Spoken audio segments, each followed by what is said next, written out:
hello friend मैं आज दही भेंडीर एटा रेसिपी आपनालोকৰ আগলৈ शेयर কৰিছো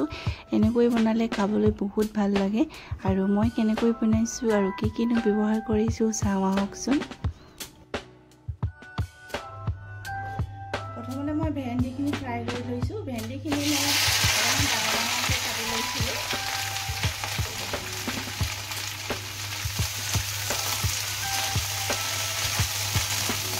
বেছিকৈ ফ্ৰাই কৰিব নালাগে অলপমান ভিজাব লাগিব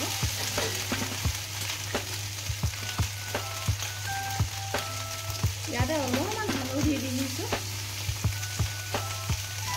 আৰু এইখিনি মই ৰেড চিলি পাউডাৰ মই অলপমান দি দিছো আৰু ইয়াত নিমখ অলপমান দিছো মই ভালকৈ মছলাখিনিৰ লগত অলপমান ভাজি লওঁ रेसिपी है और खाबले बहुते ভাল লাগে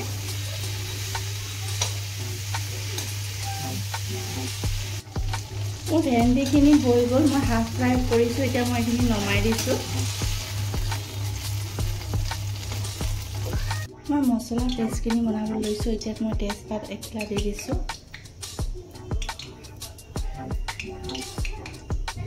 তাৰপিছত মই জলকীয়া পিতা লৈছিলো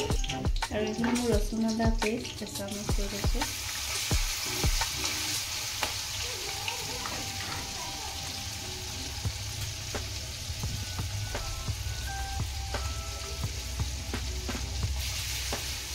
আৰু এখিনি মই পিঁয়াজ মই 3টা ডাঙৰ কাটি লৈছিলো সৰু সৰুকৈ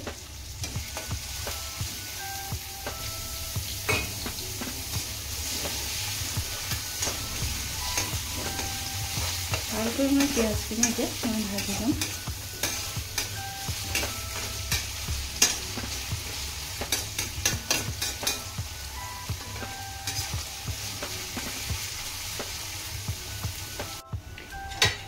মোৰ পিঁয়াজখিনি অলপমান ৰঙচুৱা হৈ গ'ল আৰু এতিয়া ইয়াতে মই মছলা দিম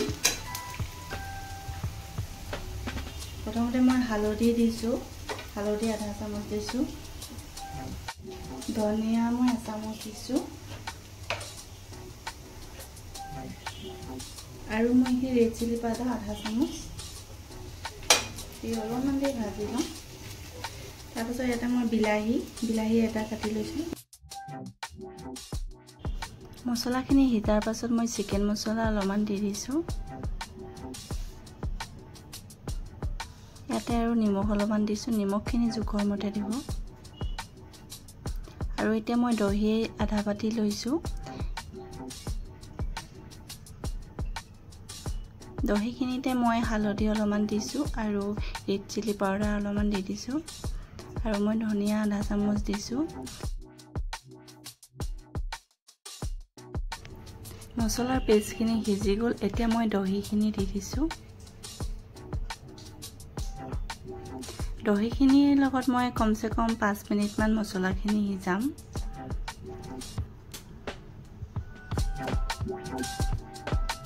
মছলাখিনি ভালকৈ সিজি গ'ল এতিয়া মই ভেন্দিখিনি দি দিছো ভেন্দিখিনি মই 2 মিনিট মানহে সিজাম বেছি দেৰি নিহিজাও অলপমান দেৰি এনেকৈ কাপত থৈ দিম আৰু এতিয়া মই নমাব সময়তে মই মেগি মছলা অলপমান দি দিছো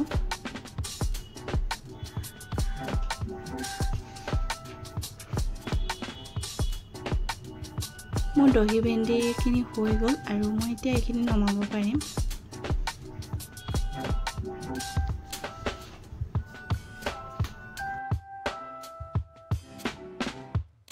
দহি ভেন্দিখিনি মই গোটেইখিনি নমাই ললো আৰু কেনেকুৱা লাগিল মোৰ ৰেচিপিটো কমেন্ট কৰি নিশ্চয় জনাব